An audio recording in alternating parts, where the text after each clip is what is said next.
என்னைய பார்க்குறீங்க, என்னைக்கோ ஒரு நாள் என்னைய பார்த்தீங்க. திடீர்னு என்னைய சப்ஸ்கிரைப் பண்ணியிருக்கீங்க. தமிழ்நாட்டுல 1000 பேர் ஊழியம் பண்றாங்க.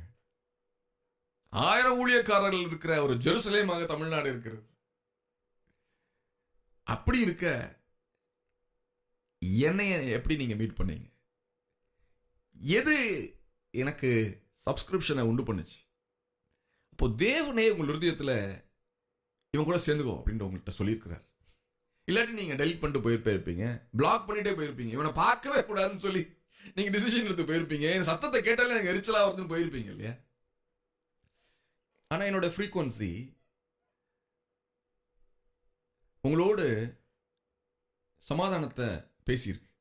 கரெக்ட், இவன் சொல்றது கரெக்ட், இவன் ஏதோ சொல்றான், இவன் ஒருவேளை இவனோட சத்தம் எனக்கு ஏற்றதா இருக்குன்னு சொல்லி அந்த சத்தம் உங்களுடைய ஆத்துமாவை உற்சாகப்படுத்தினது நிமித்தம் நீங்க சப்ஸ்கிரைப் பண்ணியிருக்கீங்க.